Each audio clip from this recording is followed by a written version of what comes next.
Jadi di Jerman itu teman-teman, kalau kalian menjalani Ausbildung atau kalian telah selesai dari Ausbildung, kalian secara hukum berhak menjalani yang namanya Nebenjob atau kerja part-time atau kerja sambilan.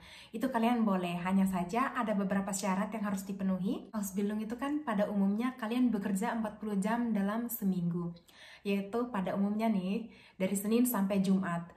Jadi dalam 5 hari ini kalian bekerja 8 jam per hari, artinya kalian mulai jam 8 dan berakhir katakanlah jam 17 atau jam 18 sore, seperti itu. Saya tidak tahu untuk teman-teman yang bekerja di Ausbildung sebagai perawat atau Krankenschwester di rumah sakit, atau mereka yang bekerja di Altenheim atau panti jompo. Saya tidak tahu, barangkali mereka juga bekerja hari Sabtu dan Minggu. Tetapi sebagai asisten dokter gigi, kamu hanya bekerja dari Senin sampai Jumat. Dan setiap harinya itu 8 jam seperti itu, sehingga dalam seminggu kamu memiliki jam kerja 40 jam. Dan 40 jam itu menurut aturan Jerman, kamu bisa bekerja sambilan 8 jam per minggu. Dan kamu tidak boleh melewati 48 jam itu.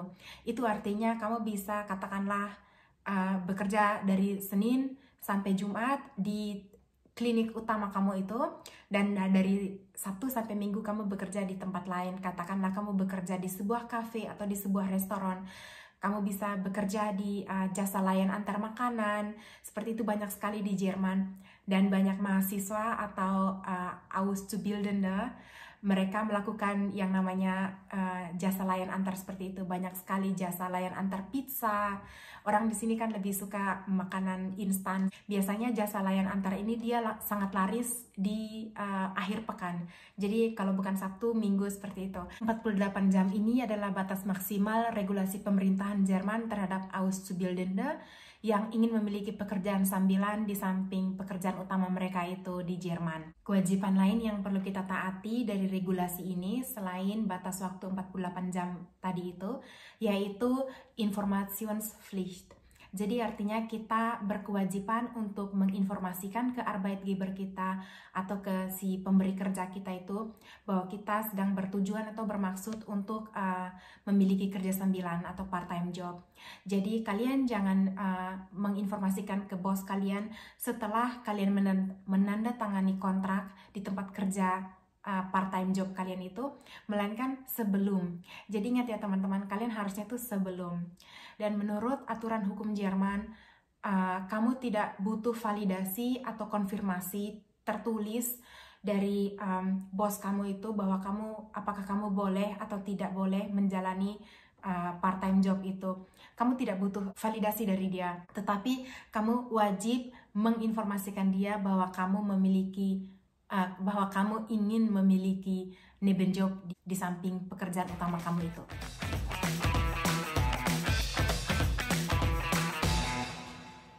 Memiliki pekerjaan sambilan di samping pekerjaan utama kita itu bukanlah sesuatu yang tidak lazim atau sesuatu yang baru di Jerman. Banyak sekali orang Jerman yang dia memiliki pekerjaan utama dan dia masih memiliki 2 atau 3 bisnis kecil dia di samping itu. Di Jerman itu negara dengan terlalu banyak kemungkinan, dan yang namanya part-time job itu sesuatu yang lumrah sekali. Dan saya mengenali banyak orang atau mahasiswa di sini, mereka tidak bisa survive tanpa part-time job seperti itu. Sekalipun yang namanya bekerja sambilan di Jerman itu lumrah dan lazim, kamu tetap berkewajiban untuk memberitahukan ke bos kamu bahwa kamu memiliki rencana untuk memiliki part-time job. Pengalaman pribadi saya itu ketika saya bercerita ke bos saya bahwa saya bermaksud untuk memiliki part-time job, reaksi dia itu tidak senang-senang amat dan dia tidak terlihat bahagia amat, tetapi dia bisa memahami alasan saya. Dan sebenarnya kita juga sebagai Arbeitnehmer atau sebagai pekerja, kita tidak berhutang penjelasan kepada bos kita kenapa kita memiliki part-time job X atau part-time job Y. Itu kamu tidak bertanggung jawab untuk menjelaskan dia kenapa. Di Jerman itu yang namanya privasi dijunjung tinggi, dan bos kamu biasanya kalau kamu tidak cerita, dia juga tidak akan tanya. Itulah bagi saya cara bagaimana kamu bisa beradaptasi atau mencari pengalaman, mengumpulkan lingkungan pertemanan baru di tempat yang baru, di tanah rantauan, yaitu kadang itu dengan cara Nebenjob. Jangan lupa untuk menjalani hak dan kewajiban kalian tadi seperti yang saya bilang. Yang pertama, Meldepflicht, kalian wajib untuk melaporkan itu kepada si Arbeitgeber kalian atau ke bos kalian, dan juga kalian wajib untuk tidak melewati batas 48 jam tadi itu. Selain itu juga ada yang namanya pekerjaan berisiko. Pengertian pekerjaan berisiko yaitu pekerjaan-pekerjaan yang terlalu banyak mengandalkan fisik sehingga bisa berkemungkinan untuk mengganggu kinerja di tempat kerja kalian yang utama. Dan di Jerman itu secara hukum bos kamu tidak berhak untuk memecat kamu hanya karena kamu memiliki pekerjaan sambilan yang memiliki risiko tinggi, tetapi dia berhak protes. Bos kamu protes, tentu saja kamu tidak akan senang dan kamu bisa pikir dua kali apakah kamu ingin tetap melanjutkan si pekerjaan berisiko itu tadi atau kalian tinggalkan saja dan mencari pekerjaan lain yang lebih relevan, yang tidak membuat kamu itu terkuras tenaganya sehingga kinerja kamu di tempat kerja utama kamu itu terganggu. Poin penting berikutnya yaitu kamu tidak boleh melebihi penghasilan sebesar 450 euro per bulan. Jadi kategori 450 euro job itu yaitu namanya mini job. Dan di mini job itu aturannya kalau kamu melebihi jumlah 450 euro per bulan, maka kamu wajib membayar yang namanya asuransi sosial. Dan di asuransi sosial itu ada si Pflege, rente yaitu uang pensiun, kamu harus membayar Arbeitslosengeld, jadi uang nganggur, uang pengangguran. Kamu harus membayar juga yang namanya asuransi kecelakaan. Seperti itu bisa besar sekali karena itu sekian persen dari penghasilan kamu. Dan dengan demikian saya sangat sarankan bahwa kamu tidak nebenjob yang membuat kamu menghasilkan uang lebih dari 450 euro per bulan. Dan hal ini juga berlaku untuk mahasiswa yang mencari pekerjaan sambilan. Mereka pun diwajibkan untuk tidak melebihi jumlah yang sudah ditetapkan oleh peraturan pemerintahan Jerman itu. Keuntungan dari mini job ini yaitu kamu itu bebas pajak. Jadi seperti yang kalian ketahui, di Jerman itu setiap orang yang bekerja membayar pajak. Dan itulah kenapa di Jerman tidak ada jalan-jalan yang berlubang, infrastrukturnya sangat baik, gedung-gedung sekolahnya dibangun dengan sangat baik, karena setiap orang yang bekerja itu yaitu tadi mereka bayar pajak, sehingga pemasukan negara itu besar sekali.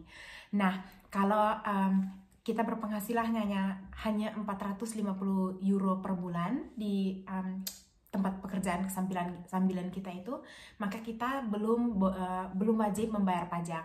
Kalau penghasilan kamu sudah di atas 800 euro per bulan, baru kamu dikenakan wajib pajak seperti itu. Jadi 450 kamu masih belum membayar pajak sama sekali. Uang itu kamu terima utuh-utuh jumlahnya. Salah satu nebenjob favorit untuk mahasiswa atau Auszubildende di Jerman yaitu babysitting. Di Jerman itu banyak sekali working mom atau single mom, sehingga ketika mereka bekerja, mereka membutuhkan babysitter untuk menjaga anak-anak mereka di rumah. Dan itu penghasilannya tuh lumayan bagus, bisa 10-13 euro per jam. Nebenjob favorit nomor 2 yaitu di bidang gastronomi atau waitress. Saya juga sudah berpengalaman di bidang ini. Dan di sini itu paling sangat ditekankan fisik ya. Jadi kita tuh fisiknya harus kuat karena kerjanya tuh lumayan monoton. Dan di Jerman itu pekerjaannya tuh tidak santai seperti kita di Indonesia. Menurut pengalaman saya, mereka sangat serius, mereka taking responsibility, dan mereka memiliki standar yang tinggi. Sehingga kalau kita memiliki pekerjaan utama 40 jam seminggu, ditambah lagi kita memiliki nebenjob pada akhir pekan di bidang gastronomi ini tadi, itu bisa sangat-sangat melelahkan menurut pengalaman pribadi saya. Dan kalau sebuah pekerjaan sampingan itu dia terlalu melelahkan secara fisik, itu akan membahayakan kinerja kamu di tempat kerja utama kamu, dan itu akan diamati oleh bos kamu, dan kamu akan mendapatkan ranking yang tidak terlalu bagus di mata dia. Jadi saran saya mendingan kamu mencari sebuah pekerjaan sampingan yang relevan dengan hobi atau interest kamu. Jadi misalkan kamu di Indonesia, kamu tahu caranya bermain gitar atau caranya menyanyi atau bermain piano atau bermain musik itu seperti itu. Kamu saran saya yaitu kamu improve bahasa Jerman kamu sehingga kamu lumayan pede untuk menyalurkan hobi kamu itu menjadi sebuah pekerjaan yang bisa menghasilkan uang di Jerman.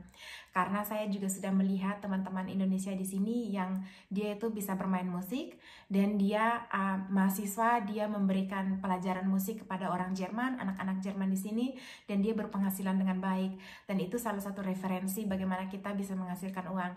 Dan bagi saya lebih baik kita menghasilkan uang di sebuah tempat atau di sebuah bidang yang kita cintai, yang sesuai dengan passion kita. sehingga kita tidak menjalani pekerjaan tersebut atas dasar keterpaksaan dan kita bisa lebih menikmatinya.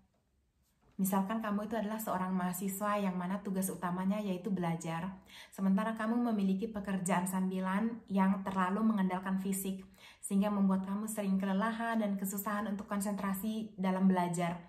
Itu tuh bisa berbahaya sekali untuk masa studi kamu, karena kamu tidak memiliki terlalu banyak waktu belajar atau kamu kecapean, akhirnya masa studi kamu itu molor. Oleh karena itu, untuk teman-teman yang memiliki hobi di bidang tertentu atau bakat, talenta, jangan ragu-ragu untuk menjualnya di Jerman. Pengalaman pribadi saya sendiri yaitu saya pernah mengajar bahasa Indonesia ke bule Jerman. Jadi dia tertarik untuk mempelajari bahasa Indonesia dan saya pernah menjadi guru dan saya sangat suka mengajar. Kenapa tidak?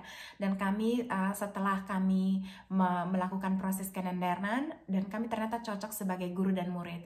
Dan akhirnya saya mengajar dia itu hampir 1 tahun bahasa Indonesia dan pengalaman saya itu sangat menarik dan dia puas menjadi murid saya. Dan mungkin ini bisa jadi contoh untuk teman-teman bahwa di Jerman itu kalau memang kalian bisa bermain musik, kalian bisa menyanyi, atau kalian bisa bahasa Inggris, jangankan bahasa Inggris, kalian bisa berhitung, kalian bisa matematika, sedikit saja kalian sudah bisa memberikan les ke anak-anak di Jerman. Oleh karena itu, kalian jangan ragu-ragu untuk belajar bahasa Jerman dengan rajin untuk mengimprove, meningkatkan kemampuan bahasa Jerman kalian, sehingga kalian itu pede dan tidak malu-malu, tidak minder untuk mengajar bahasa atau mengajar talenta yang kalian miliki itu ke anak-anak di Jerman. Dan mereka itu sambutannya sangat positif, mereka tidak rasis, mereka tidak diskriminasi. Kalian jangan takut bahwa kalian itu akan disepelekan atau kalian akan dianggap remeh. Kalian tidak perlu memiliki pemikiran negatif seperti itu. Buktinya kalian berpikir Indonesia, bahasa Indonesia, siapa yang mau bicara? Buktinya saya pernah mengajarkan bahasa Indonesia ke bule Jerman dan itu lumayan sukses karena itu hampir berjalan 1 tahun lamanya dan dia puas sebagai murid saya dan saya juga puas mengajarkan itu karena itu sangat relevan dengan hobi dan bakat saya. Itu saja tadi bagi-bagi pengalaman saya tentang nebenjob di Jerman ya teman-teman. Kalau kalian memiliki pertanyaan, jangan ragu-ragu untuk tulis di kolom komentar. Dan kalau kalian merasa video ini menginspirasi atau membantu, jangan lupa bagikan ke teman-teman kalian. Siapa tahu mereka juga bisa terbantu dan terinspirasi untuk datang ke Jerman. Dan kalau kalian baru di kanal saya, jangan lupa subscribe.